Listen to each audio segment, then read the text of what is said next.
Welcome to wishful ಅಡುಗೆ ಮನೆ. ಇವತ್ತು ನೋಡಿ ಸ್ವೀಟ್ ಕುಂಬಳಕಾಯಿ ಇದೆ. ಇದರಿಂದ ಡಿಫ್ರೆಂಟಾಗಿ ಸೂಪರಾಗಿರೋ ಒಂದು ರೆಸಿಪಿನ ಮಾಡೋಣ. ಯಾವಾಗಲೂ ಪಲ್ಯನೇ ಮಾಡಿರ್ತೀವಲ್ವ, ಇವತ್ತು ಒಂದು ಸೂಪರಾಗಿರೋ ರೆಸಿಪಿನ ಮಾಡೋಣ. ಹೇಗೆ ಮಾಡೋದು ಅಂತ ನೋಡೋಣ ಬನ್ನಿ. ಮೊದಲಿಗೆ ಇದನ್ನು ಕಟ್ ಮಾಡ್ಕೋಬೇಕು. ನೋಡಿ, ಇದನ್ನು ಅರ್ಧ ಭಾಗವಾಗಿ ಕಟ್ ಮಾಡ್ಕೊಳ್ಳೋಣ.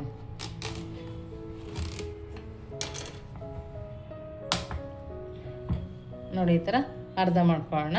ನಮಗಿಲ್ಲಿ ಇದು ಮಾಡೋಕ್ಕೆ ಅರ್ಧ ಸಾಕಾಗುತ್ತೆ. ಆ ಅರ್ಧದ್ದು ಸಿಪ್ಪೆನ ತಕ್ಕೊಳ್ಳೋಣ. ನೋಡಿ, ಈ ಅರ್ಧದ್ದು ಸಿಪ್ಪೆನ ತಕ್ಕೊಂಡು ಬರೋಣ. ನೋಡಿ, ಈ ಥರ ನೀಟಾಗಿ ಸಿಪ್ಪೆನ ತಕ್ಕೋಬೇಕು. ನೀವು ಪೀಲರ್ ಸಹಾಯದಿಂದ ಬೇಕಾದರೂ ತಕ್ಕೋಬೋದು. ನೋಡಿ, ಈ ಥರ ನಾನು ಸಿಪ್ಪೆನ ತಕ್ಕೊಂಬಂದಿದ್ದೀನಿ. ಇವಾಗ ಒಂದು ಸರಿ ಇದನ್ನು ವಾಶ್ ಮಾಡ್ಕೊಂಡು ಬರೋಣ. ನೋಡಿ, ನಾವು ವಾಶ್ ಮಾಡ್ಕೊಂಬಂದ್ಮೇಲೆ ಒಳಗಡೆದು ಕೂಡ ಬೀಜಗಳನ್ನ ತಕ್ಕೊಳ್ಳೋಣ. ಈ ಬೀಜನ ನೀವು ಬಿಸಿಲಲ್ಲಿ ಒಣಗಾಕೋಬೋದು. ನೋಡಿ, ನಾವಿಲ್ಲಿ ಒಳಗಡೆ ಅದು ನೀಟಾಗಿ ತಕ್ಕೊಂಡಾದ್ಮೇಲೆ ಸಣ್ಣ ಸಣ್ಣ ಪೀಸಾಗಿ ಕಟ್ ಮಾಡ್ಕೊಳ್ಳೋಣ.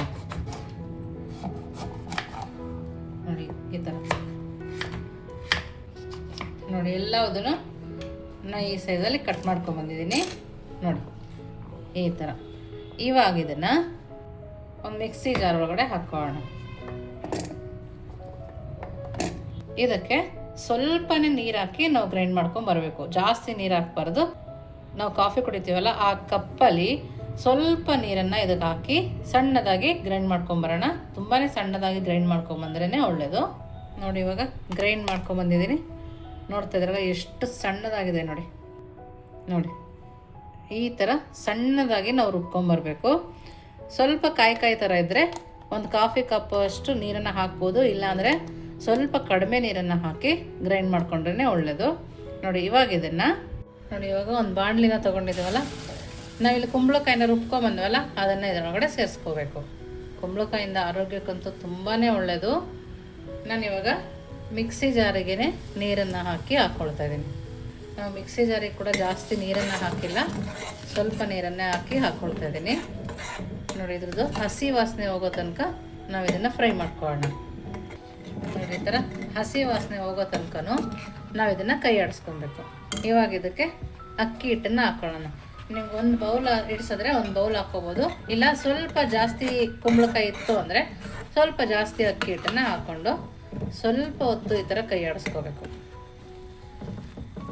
ನೋಡಿ, ಈ ಥರ ಕೈ ಆಡಿಸ್ಕೊಬೇಕು. ಇದಕ್ಕೆ ಇವಾಗ ಇನ್ನು ಸ್ವಲ್ಪ ಅಕ್ಕಿ ಹಿಟ್ಟು ಬೇಕಾಗತ್ತೆ. ನೋಡಿ, ಇವಾಗ ಇನ್ನು ಸ್ವಲ್ಪ ಅಕ್ಕಿ ಹಿಟ್ಟನ್ನು ಹಾಕ್ಕೊಳ್ತಾ ಇದ್ದೀನಿ. ಇವಾಗ ಇದನ್ನು ನೀಟಾಗಿ ಕೈ ಆಡಿಸ್ಕೊಳ್ಳೋಣ. ಫ್ಲೇಮ್ನ ಲೋ ಫ್ಲೇಮಲ್ಲಿ ಇಟ್ಕೊಂಡು ನಾವು ಇದನ್ನು ಕೈ ಆಡಿಸ್ಕೊಬೇಕು.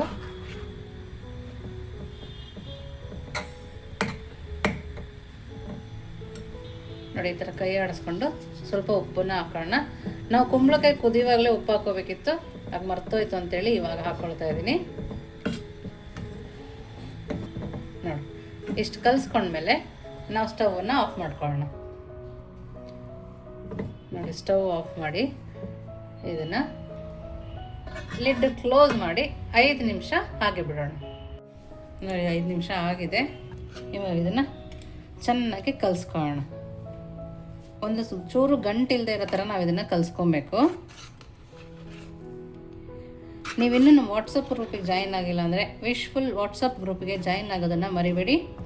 ನೋಡಿ, ಈ ಥರ ನಾವು ಕಲಿಸ್ಕೊಬೇಕು.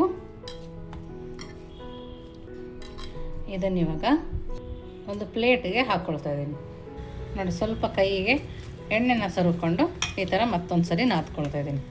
ಏಕೆಂದರೆ ಸಣ್ಣ ಗಂಟಿದ್ರೂ ಕೂಡ ಚೆನ್ನಾಗಿ ಬರೋದಿಲ್ಲ. ಹಾಗಾಗಿ ಈ ಥರ ಎಣ್ಣೆನ ಹಾಕಿ ನಾದ್ಕೊಳ್ತಾ ಇದ್ದೀನಿ. ನೋಡ್ತಿರ್ಬೋದು, ಒಂದು ಸಣ್ಣ ಗಂಟು ಕೂಡ ಇಲ್ಲ ಇಲ್ಲಿ. ಆ ಥರ ನಾನು ಇದನ್ನು ಕಲಿಸ್ಕೊಂಡಿದ್ದೀನಿ. ಮಕ್ಕಳಿಂದ ಹಿಡಿದು ದೊಡ್ಡೋರವ್ರಿಗೂ ತುಂಬ ಇಷ್ಟಪಡೋ ಅಂಥ ರೆಸಿಪಿ ಅಂತಲೇ ಹೇಳಬೇಕು.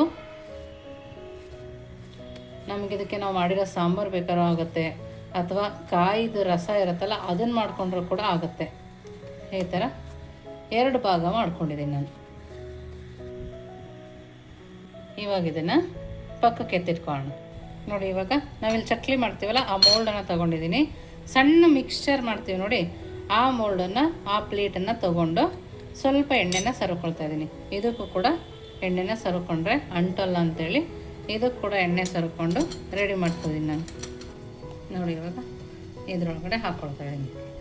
ಹಾಕ್ಕೊಂಡು ನೀಟಾಗಿ ಕ್ಲೋಸ್ ಮಾಡ್ಕೊಳ್ಳೋಣ. ನೋಡಿ ಈ ಥರ ಫಿಕ್ಸ್ ಮಾಡ್ಕೊಂಡಿದ್ದೀನಿ. ಇವಾಗ ಒಂದು ಬಾಳೆದೆಲೆನ ತಗೊಂಡು ಅದಕ್ಕೆ ಈ ಥರ ನಿಧಾನಕ್ಕೆ ನಾವಿದನ್ನು ಬಿಟ್ಕೋಬೇಕು. ಅಗಲವಾಗಿ ಬೇಕಾದರೂ ಮಾಡ್ಕೋಬೋದು. ನೋಡಿ ಈ ಥರ ಮಾಡಿ ರೆಡಿ ಮಾಡ್ಕೊಳ್ಳೋಣ. ನೋಡಿ ಹೀಗೇನೆ ಮಾಡ್ಕೋಬೇಕು. ಎಷ್ಟು ಎಳೆ ಎಳೆಯಾಗಿ ಬರ್ತಿದೆ ನೋಡಿ. ಟೇಸ್ಟ್ ಕೂಡ ಸೂಪರಾಗಿರುತ್ತೆ. ನಮಗೆ ಒಂದುಂಡೆಯಿಂದ 3 ಕುಂಬಳಕಾಯಿ ಶಾವಿಗೆ ಬರುತ್ತೆ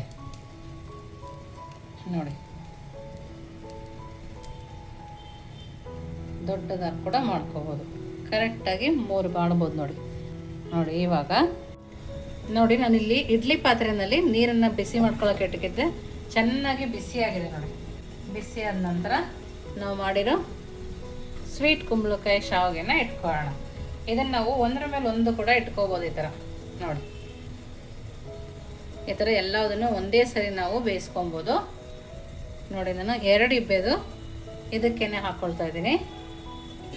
ಇವಾಗ ಲಿಡ್ಡನ್ನು ಕ್ಲೋಸ್ ಮಾಡಿ 5 ನಿಮಿಷ ಬೇಯಿಸ್ಕೊಂಬರೋಣ ನೋಡಿ. 5 ನಿಮಿಷ ಆಗಿದೆ. ಇವಾಗ ಸ್ಟವನ್ನು ಆಫ್ ಮಾಡ್ಕೊಳ್ಳೋಣ. ನಮಗಿದು ಸ್ವಲ್ಪ ತಣ್ಣಗಾಗಬೇಕು. ಒಂದು 5 ನಿಮಿಷ ತಣ್ಣಗಾಕ್ಬಿಟ್ಕೊಳ್ಳೋಣ ಇದನ್ನು ನೋಡಿ. ಇವಾಗ ತಣ್ಣಗಾಗಿದೆ. ಒಂದೊಂದೇ ತೆಗೆದು ತೋರಿಸ್ತಾ ಇದ್ದೀನಿ ನೋಡಿ ಎಷ್ಟು ಚೆನ್ನಾಗಿ ಬರ್ತಾಯಿದೆ ಅಂತ ನೋಡಿ. ಎಳೆಗಳು ಕೂಡ ಎಷ್ಟು ನೀಟಾಗಿದೆ ನೋಡಿ. ಸ್ವಲ್ಪ ತಣ್ಣಗಾಗ್ಬಿಟ್ರೆ ಎಳೆಗಳು ಇನ್ನೂ ಚೆನ್ನಾಗಿ ಬರುತ್ತೆ ನೋಡಿ. ಇವಾಗ ನಾವು ಊಟಕ್ಕೆ ಬಡ್ಸೋಕ್ಕೂ ಮುಂಚೆ ಎಲ್ಲದನ್ನು ಈ ಥರ ಮಾಡಿಟ್ಕೊಂಡ್ರೆ ಆಯಿತು. ಯಾವಾಗಲೂ ನಾವು ಅಕ್ಕಿ ಶಾವಿಗೆ ತಿಂದಿರ್ತೀವಲ್ಲ, ಈ ಥರ ಡಿಫ್ರೆಂಟಾಗಿ ಮಾಡಿಕೊಟ್ಟಾಗ ಎಲ್ರಿಗೂ ಖುಷಿಪಟ್ಟು ತಿಂತಾರೆ. ಮಕ್ಕಳಿಗೆ ಈಗ ರಜಾ ಬಂತು, ಎಲ್ಲರ ಜೊತೆ ಕೂತು ತಿನ್ನೋಕೆ ಇಷ್ಟಪಡ್ತಾರಲ್ಲ, ಆ ಟೈಮಲ್ಲಿ ಈ ಥರ ಮಾಡಿಕೊಟ್ರೆ ಸೂಪರಾಗಿರುತ್ತೆ. ಇದನ್ನು ಇವಾಗ ಯಾವ ಥರ ಸರ್ವ್ ಮಾಡೋದು ನೋಡೋಣ ಬನ್ನಿ. ನಾನಿಲ್ಲಿ 1 ಶಾವಿಗೆನ ಹಾಕ್ಕೊಳ್ತಾ ಇದ್ದೀನಿ. ನಿಮಗೆ ಬೇಕಂದರೆ 2 ಕೂಡ ಹಾಕ್ಕೋಬೋದು. ಕಾಯಿ ತುರಿನ ಹಾಕ್ಕೊಳ್ತಾ ಇದ್ದೀನಿ ನೋಡಿ. ಕಾಯಿ ತುರಿ ಜಾಸ್ತಿ ಇಷ್ಟಪಡೋರು ಜಾಸ್ತಿ ಕೂಡ ಹಾಕ್ಕೋಬೋದು. ಹಾಗೆಯೇ ಬೆಲ್ಲನ ಹಾಕ್ಕೊಳ್ತಾ ಇದ್ದೀನಿ ನೋಡಿ. ಬೆಲ್ಲದ ಪುಡಿ ಮಾಡಿಟ್ಕೊಂಡಿದೆ, ಆ ಪುಡಿನ ನಾನು ಹಾಕ್ಕೊಳ್ತಾ ಇದ್ದೀನಿ. ಸಕ್ಕರೆ ಪುಡಿ ಇದ್ದರೆ ಸಕ್ಕರೆ ಪುಡಿ ಕೂಡ ಹಾಕ್ಕೊಂಡು ನಾವು ಇದನ್ನು ತಿನ್ಬೋದು. ಇದಕ್ಕೆ ಕಾಯಿ ಹಾಲು ತುಂಬ ಚೆನ್ನಾಗಿರುತ್ತೆ. ಕಾಯಿ ಹಾಲು ಮಾಡ್ಕೊಳ್ಳೋಂಗಿದ್ರೆ ಮಾಡ್ಕೊಳ್ಳಿ. ಇದಕ್ಕೇ ಹಾಲು ಹಾಕೊಂಡು ಕೂಡ ತಿನ್ಬೋದು. ಯಾವುದಾದ್ರು ಸಾಂಬಾರು ಮಾಡಿದರೆ ಆ ಸಾಂಬಾರು ಜೊತೆ ಕೂಡ ತುಂಬ ಚೆನ್ನಾಗಿರುತ್ತೆ ನೋಡಿ. ಇವಾಗ ಕುಂಬಳಕಾಯಿ ಸ್ವೀಟಾಗಿರುತ್ತಲ್ಲ, ಅದ್ಭುತ ಅಂತಲೇ ಹೇಳಬೇಕು. ಅಷ್ಟು ಚೆನ್ನಾಗಿದೆ, ತುಂಬ ಚೆನ್ನಾಗಿದೆ. ಖಂಡಿತವಾಗೂ ನಿಮ್ಮ ಮನೆಯಲ್ಲಿ ಈ ಥರ ಒಂದು ಸರಿ ಮಾಡಿ ಹೇಗಿತ್ತು ಅಂತ ವಿಶ್ಫುಲ್ ಅಡುಗೆ ಮನೆಗೆ ಕಮೆಂಟ್ ಮೂಲಕ ತಿಳಿಸೋದನ್ನು ಮರಿಬೇಡಿ. ನೀವಿನ್ನು ನಮ್ಮ ಚಾನಲ್ ಲೈಕ್ ಮಾಡಿ, ಶೇರ್ ಮಾಡಿ, ಸಬ್ಸ್ಕ್ರೈಬ್ ಮಾಡಿ. ವಿಶ್ಫುಲ್ ಅಡುಗೆ ಮನೆಗೆ ಥ್ಯಾಂಕ್ ಯು.